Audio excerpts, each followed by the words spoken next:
तो last part में हमने देखा था कि सियाओ सोचता है मैं जियान को धीरे से बताऊंगा कि उसकी वजह से हुआओ की हालत और खराब हो गई है, इसलिए उसे जितनी जल्दी हो सके चले जाना चाहिए। तभी हुआओ कहता है आराम, मैंने तुमसे उसे आराम देने के लिए नहीं कहा। ये बोलकर वो वहां से उठकर जाने लगता है और अचानक से रुककर गुस्से से कहता है मेरी बात याद रखना, जब मैं आसपास ना रहूं तो तुम्हें वो सब बिल्कुल यूज नहीं करना है जिससे जियान को हर्ट हो जाए, वरना मुझसे बुरा कोई नहीं होगा। हुआओ को इतना गुस्से में देखकर श्याओ के हाथ से चाय का कप गिर जाता है और वो उसे साफ करते हुए कहता है चिंता मत करो, मैं लापरवाही से नहीं बोलूंगा। फिर सीन शिफ्ट होता है दोपहर पर, जहाँ पर जियान आ गया होता है। वो बटलर से कहता है बटलर का काम कितना मुश्किल है। तभी वहाँ पर श्याओ आ जाता है। वो जियान का हाथ पकड़कर कहता है जियान तुम आखिरकार वापस आ गए। मैं पिछले कुछ दिनों से तुमसे कांटेक्ट करने की कोशिश कर रहा था और मैं बहुत ज्यादा परेशान था। जियान स्माइल करते हुए कहता है कोई बात नहीं, मैं बिल्कुल ठीक हूँ। वो सोफे पर बैठकर अंगड़ाई ले रहा होता है तो श्याओ पूछता है क्या हुआ, क्या तुम ठीक से सोए नहीं? जियान कहता है नहीं, असल में नहीं, मुझे हाल ही में बहुत नींद आ रही है और मुझे लगता है कि मेरी नींद पूरी नहीं हो पा रही है। श्याओ फल की ओर पॉइंट करते हुए कहता है खुद को फ्रेश करने के लिए कुछ फल खाना कैसा रहेगा? जियान वो फल खाता है और कहता है ये बहुत ही ज्यादा डिलीशियस है, आपने इसे कहाँ से खरीदा? ये सुनकर सियाओ सोचता है ये फल तो बहुत ही ज्यादा खट्टा है, इसमें क्या अच्छा है? और उसे तो मीठी चीजें पसंद थी, तो अब अचानक से उसे खट्टी चीजें पसंद क्यों आने लगी? नींद आना, जल्दी थकना और खट्टा खाना, क्या वो प्रेग्नेंट हो सकता है? नहीं, वो नहीं हो सकता, उसे ग्लैडन की कमी है और वो प्रेग्नेंट नहीं हो सकता। वो जियान से पूछता है जियान आज रात हम तुम्हारे पसंदीदा बारब्यू रेस्टोरेंट चलेंगे, कैसा रहेगा? बहुत टाइम हो गया जब हमने बारब्यू खाया था। जियान सैड सा होते हुए कहता है मेरा हीट पीरियड अभी कुछ टाइम पहले ही खत्म हुआ है। हाल ही में मांस की गंध से मुझे उल्टी जैसा फील होता है। कैसा रहेगा अगर हम कुछ दिन बाद चले, जब मैं बेहतर फील करूंगा? श्याओ कहता है हाँ, आजकल मौसम बहुत ज्यादा गर्म है, इसलिए अभी रुक जाते हैं। ये बोलकर वो सोचता है देखने में ऐसा लगता है कि वो शायद कुछ टाइम से ही प्रेग्नेंट है और उसे खुद भी इस बात का एहसास नहीं हुआ। नहीं, मैं ऐसे ही बैठा नहीं रह सकता। अगर उसके पास बच्चा आ गया और वो हुआओ परिवार का असली मुखिया बन गया तो बहुत ही देर हो जाएगी। वो खड़ा होता है और कहता है जान तुम घर पर अच्छे से आराम करो, मुझे ताजी हवा खाने के लिए बाहर जाना है, इसलिए मैं बाहर जा रहा हूँ।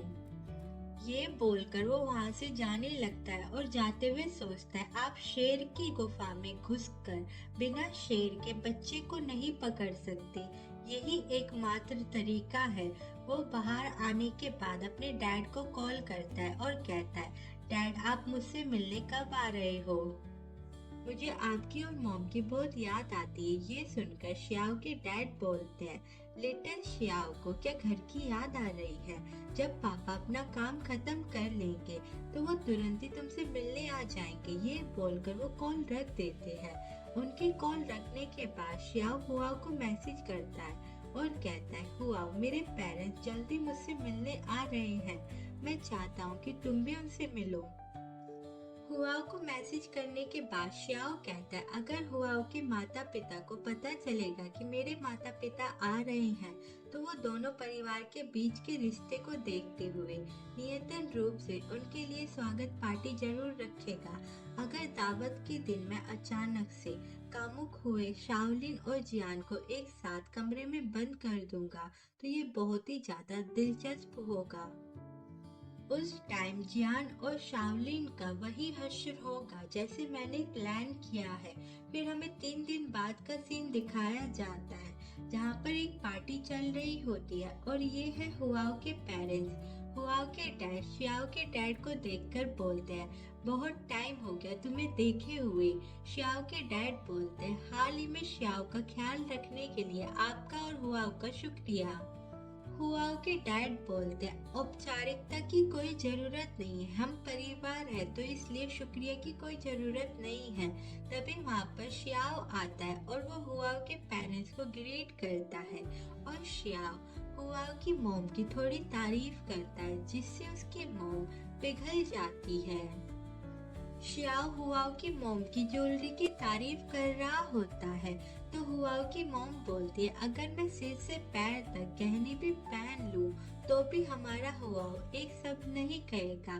तभी शियाओ की मॉम बोलती है, अल्फा हमेशा ऐसे ही होते हैं, अगर हमारा बेटा हुआओ जैसा होता तो हम भी खुशी खुशी सपने देख रहे होते। ये सुनकर हुआओ की मॉम बोलती है, मुझे अभी भी लगता है कि शियाओ अच्छा है, मुझे उम्मीद थी कि जब ये छोटा शियाओ बड़ा होगा तो मेरे घर की बहू बनेगा। लेकिन किसे पता था कि हुआओ बाहर जाकर जियान जैसे किसी को ढूंढ लेगा जो जियान परिवार का एक कमीना है जिसे ग्लाइडन की प्रॉब्लम है। इससे मुझे सच में बहुत ज्यादा गुस्सा आता है। श्याओ की मॉम कहती है, मजा करना एक अलग बात है लेकिन शादी एक सीरियस मामला है और इसे सावधानी से संभालना चाहिए। हुआओ की मॉम कहती है, जी बिल्कुल, मैंने उसे इस बारे में कई बार बताया लेकिन हर बार वो बस बहस करने लगता। हुआओ की मोम की बातें सुनकर श्याओ खुश होते हुए सोचता है, हुआओ की मोम का जियान के बारे में कुछ अच्छा इंप्रेशन नहीं है। तभी उसका फोन रिंग करता है तो श्याओ को पता चल जाता है कि शाओलिन आ गया है। वो सबको बोलता है, पापा मम्मी अंकल आंटी, मेरा एक दोस्त आया है, मैं उसको लेने जा रहा हूँ। वो पार्टी से बाहर आ जाता है शाओलिन का वेलकम करने के लिए। शाओलिन श्याओ को देखकर कहता है, श्याओ ये तुम्हारे लिए मेरी तरफ से तोहफा है। इस ब्रॉच की कीमत मुझे लगभग $10,000 पड़ी। ये सुनकर श्याओ सोचता है, सिर्फ $10,000 का ब्रॉच, ये तो हुआओ की मोम के नेकलेस के एक हीरे के बराबर भी नहीं है। इसे भूल जाओ, अभी झगड़े करने का कोई टाइम नहीं है। इस कंजूस बेवकूफ को एक बार तो किसी काम आने दो। वो शाओलिन से कहता है, जल्दी अंदर आ जाओ, मेरे माता पिता तुम्हारा वेट कर रहे हैं। ये बोलकर वो उसे अंदर ले आता है बट वो पता नहीं उसे कौन सी जगह पर ले आता है। शाओलिन पूछता है, हम तो तुम्हारे पेरेंट्स से मिलने वाले थे तो वो कहाँ पर है? श्याओ ड्रिंक में कुछ मिलाते हुए कहता है, बैंक्वेट में बहुत ज्यादा लोग हैं और बहुत ज्यादा शोर हो रहा है, इसलिए मीटिंग से पहले मैं आपसे पहले बात करने के लिए कोई शांत जगह ढूंढना चाहता हूँ। ये सुनकर शाओलिन कहता है, श्याओ आने से पहले मैं बहुत ज्यादा नर्वस था, क्या होगा अगर अंकल और आंटी मुझे पसंद ना करे? श्याओ शाओलिन को वो ड्रिंक का गिलास देते हुए कहता है, अपनी हिम्मत बढ़ाने के लिए थोड़ी वाइन पी लो। शाओलिन वो ड्रिंक पीता है। श्याओ कहता है, कोई बात नहीं, मैं तुम्हारे साथ हूँ, जब तक मैं तुम्हें पसंद करता हूँ उतना ही काफी है। ये बोलकर वो सोचता है, एक देहाती आदमी जो एक ही घूंट में रेड वाइन का एक गिलास पी नहीं सकता। तभी शाओलिन कहता है, थैंक यू श्याओ, आपसे मिलना सच में मेरी जिंदगी का सबसे बड़ा सौभाग्य है। मैं तुम्हें हमेशा संजोकर रखूंगा और तुम्हें बहुत ज्यादा प्यार करूंगा। ये बोलकर वो श्याओ को हक कर लेता है। श्याओ कहता है, शाओलिन थोड़ी देर यहीं पर वेट करो, मैं जाकर मम्मी पापा को बुलाता हूँ। इसी बीच दूसरे कमरे में हम हुआ और जियान को देखते हैं जो कि रेडी हो रहे होते हैं। जियान बोलता है, बेबी ये ड्रेस थोड़ी बड़ी लग रही है। हुआ उसे हक करते हुए कहता है, बेबी आपने दोबारा वजन कम कैसे कर लिया? जियान कहता है, हाल ही में मौसम इतना गर्म है कि मैं कुछ खा पी नहीं रहा हूँ, इसलिए मेरा वजन कम हो गया। क्या मैं अगली दिख रहा हूँ? हुआओ जियान को किस करते हुए कहता है, नहीं, मेरा जियान हमेशा खूबसूरत दिखता है, तुम अच्छे लग रहे हो। जियान खुद को मिरर में देखकर बोलता है, लेकिन मुझे अभी भी लगता है कि ये ड्रेस मुझ पर फिट नहीं बैठ रही है। आज रात की दावत के लिए मैं आप सबको अच्छा दिखना चाहता हूँ। मैं आपके पेरेंट्स से पहली बार मिल रहा हूँ और मैं उन पर अच्छा इंप्रेशन डालना चाहता हूँ। ये सुनकर हुआओ जियान की गाल को पिंच करता है और कहता है, आपको इसके बारे में चिंता करने की कोई जरूरत नहीं है।